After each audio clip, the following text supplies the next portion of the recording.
And today, his attorneys got a judge to throw out his conviction.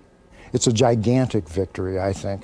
I think that people need to know what's going on out here. What's going on, they say, is that Austin District tactical cops made false arrests to shake down drug dealers or make themselves look good in the war on drugs.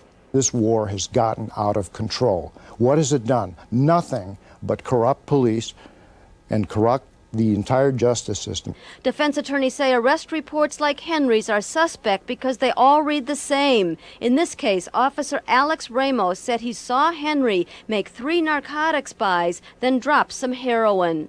We think this testimony is in most cases a fabrication, and this is one of the first instances where we're able to really prove it. Prove it because, as we disclosed, one of the indicted Austin cops, Lennon Shields, who pled guilty to the federal charges, has told the FBI he and others kept drugs in their lockers at the station to plant on people and fill arrest quotas.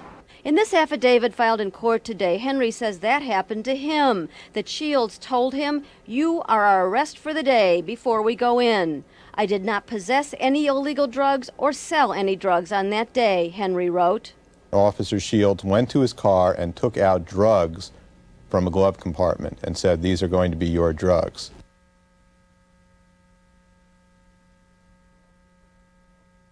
As the first of the Austin 7 defendants pleads guilty, he is confirming from the inside for the first time what the FBI claims to have captured on these and other undercover videotapes. Some of the West Side's robbers were in fact cops, Chicago police officers using their badges, their guns, their cars, and their handcuffs to stick up people they thought were drug dealers. When he betrays his fellow officers and all those officers that are out there working very hard every day, taking great risks, risking their own safety, and when he violates and betrays all of that, I don't particularly feel sorry for him. The man the U.S. Attorney's talking about is Officer Lennon Shields. Shown on the left in an earlier court appearance, he's agreed to testify against fellow officer M.L. Moore, shown here at O'Hare Airport. Shields says Moore joined him in the armed robbery Shields admitted. Still, his lawyers portrayed the 29-year-old Shields as a victim himself. These young police officers were placed in this TAC unit without much supervision, without partners who have had years of experience, and when these temptations arose, they weren't able to resist them. Mayor Daley, though, insists there is no such problem with police assignments. He welcomed the guilty plea. I think it's a very positive development because I think the investigation was done very professionally. That's the key, the initial investigation. I think that says a lot when someone pleads immediately. With their guns drawn, Austin District Tactical Officers Edward Lee Jackson Jr., known as Pac-Man, and Cornelius Tripp make their move. Their target is an undercover agent they believe is a drug dealer, but they're not simply going to arrest him. The real purpose, prosecutors say, is to steal the cash they've been told is in the trunk of his car. The plan, according to the government, was caught on audio tape earlier in conversations between Officer Jackson and another undercover agent. Jackson: "We can catch, they can catch him right by your crib, though." Agent: "That's what I'm saying, we can do it right there." Jackson: "I'll just take a chance, you know, a shot in the dark. Hopefully, I'll catch him coming down Central." Prosecutors say the officers took the phony drug dealer to the Austin District Station, took $10,000 in cash from him, then turned him loose. During the court hearing, prosecutors also played a tape recorded after officers Jackson and Tripp shook down some other drug dealers for cash and jewelry. Jackson is heard complaining to another undercover cop the cash haul was meager. Jackson: "Man, there wasn't nothing but $13,000 in there. You said there was all kinds of work in there, and we went in there, and there wasn't nothing there." Prosecutors also have videotape of officers M.L. Moore and Alex Ramos meeting with another undercover agent posing as a dealer, once at O'Hare, and another time in an apartment where Officer Moore and the agent can be seen patting each other down for listening devices. And there is Officer Ramos again, meeting with 2 agents posing as dealers in a South Side parking lot. Ramos is seen on tape following their car. His job, he's been told, is to escort and protect their shipment of narcotics. The evidence against the indicted cops includes videotaped recordings of tactical officers arresting FBI agents posing as drug dealers in order to rob them. Now hundreds of other arrests made by the cops turned robbers may have to be thrown out of court, like the drug charges just dismissed against Daniel Cage and Rashawn Smith. We're looking at cases and where our review indicates to us that the testimony of officers who are going to be otherwise occupied in the future and not available for testimony is critical to the case. We reviewed dozens of similar cases, like the case of Mallory Dickens, charged with possession of heroin. His mother comes to court whenever his case is up. What has your son told you about these police officers? Told me the police officers harasses him and put drugs on him. And there are other drug cases in which defendants have already been found guilty based on the testimony of the indicted cops, like the case of Dennis Johnson, convicted of heroin possession. Now the Public Defender's Office is demanding a new trial, noting the only evidence was testimony by indicted Austin cop Alex Ramos, shown here. The Public Defender's Office says there were discrepancies in Ramos's testimony that suggest he was lying. They would corroborate the claims that our clients make from time to time, that they have actually been victimized, that they have been set up, that they've been framed. Investigation into the New York City Police Department has uncovered a network of corruption that extends deep within its ranks.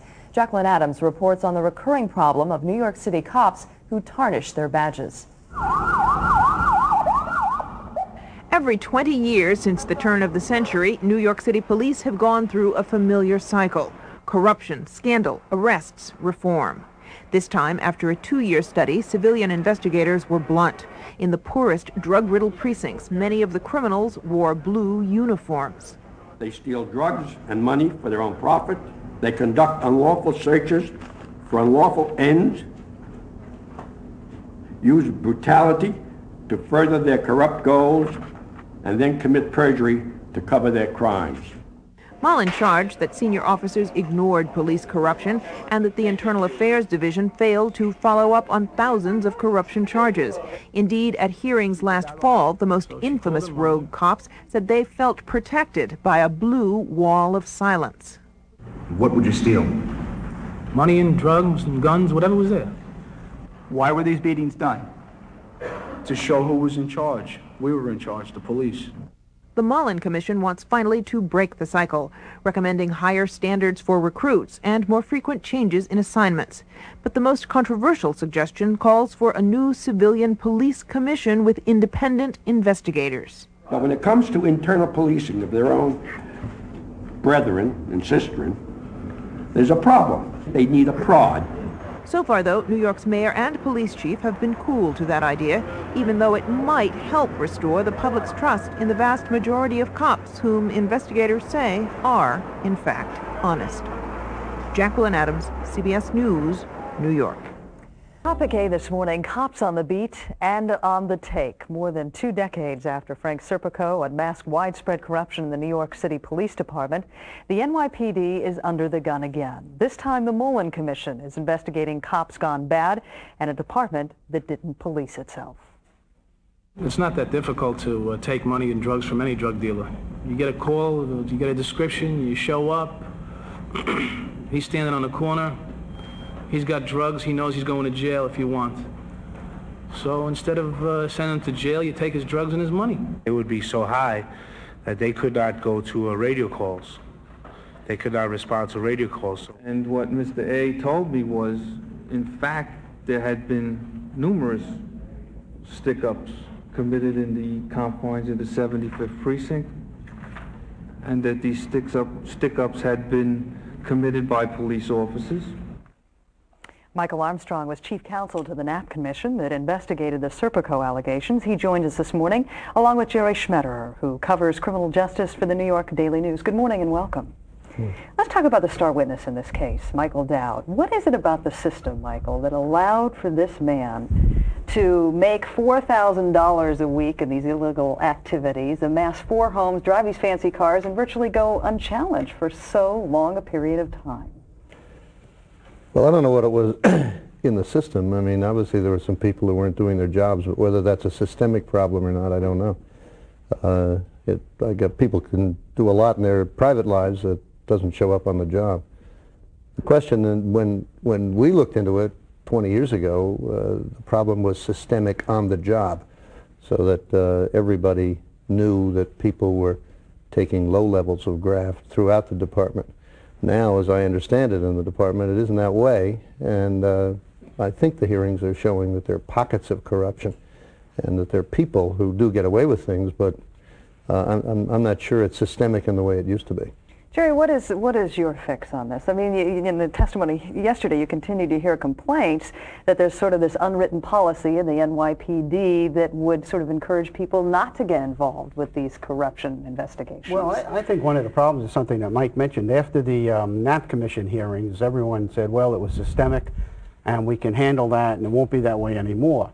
There's also a sense over the past 20 years, I believe, every time a corruption case comes up, when you hear it's not a system-wide thing, it's a small pocket of corruption, maybe it's not that serious. So maybe that filters down to the middle-level supervisors, and they try to keep things under control in their sense and not let it get blown out of proportion in the way they see it.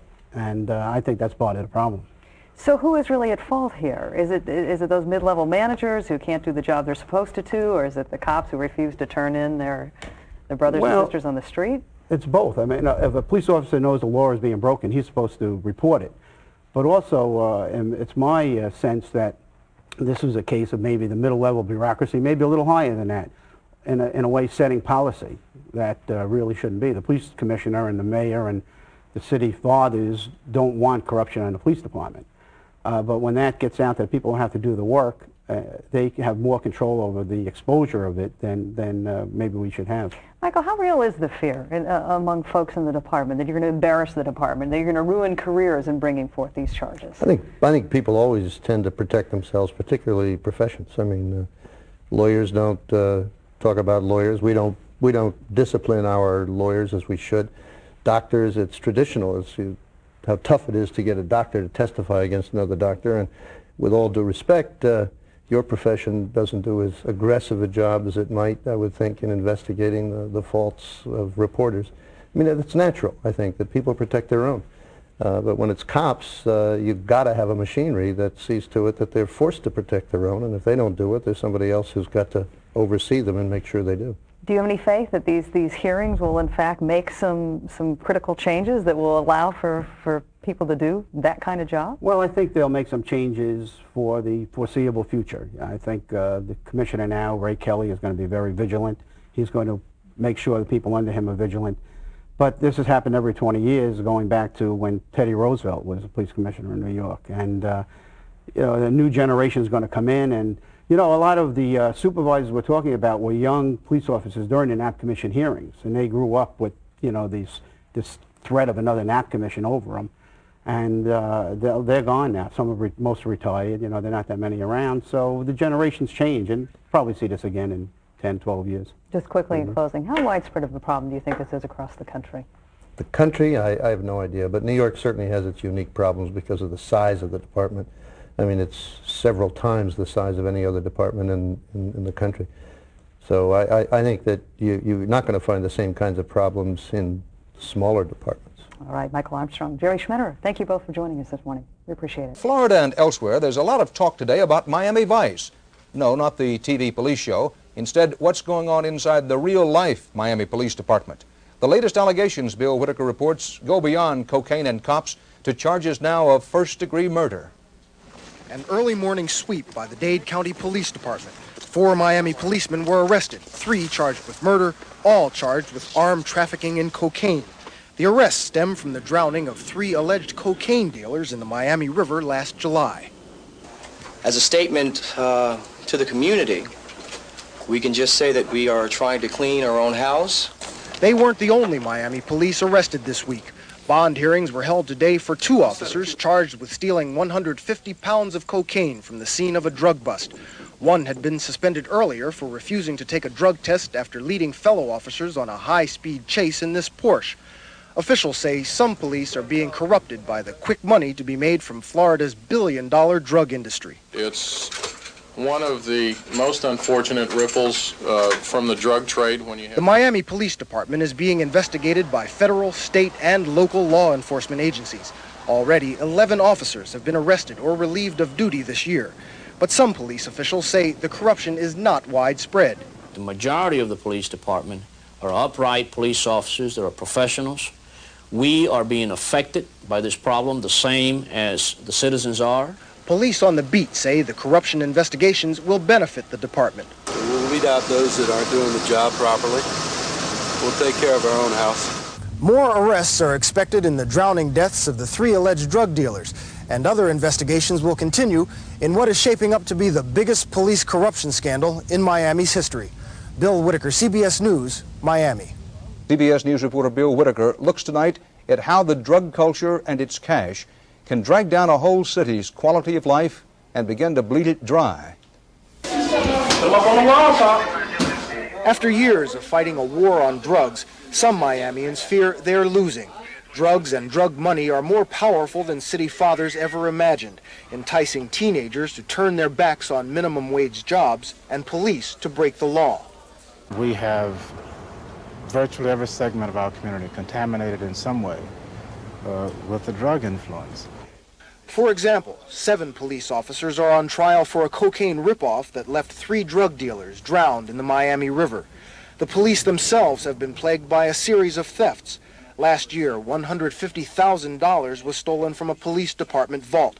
Recently, bales of confiscated marijuana were taken from this padlocked bin. I'm saying that I'm suspicious, and as far as I'm concerned right now, everybody is suspect. Miami police are on the front lines of the drug war. They've made some 2,500 drug arrests this year.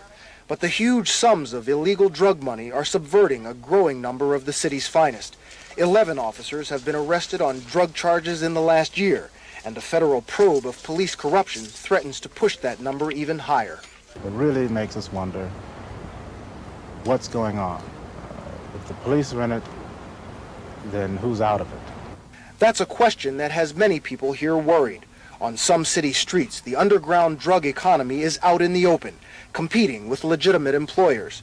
At a recent job fair for young people in the depressed Overtown district, organizers couldn't give jobs away. Many teenagers just weren't interested in entry-level positions like clerks, cashiers, and receptionists.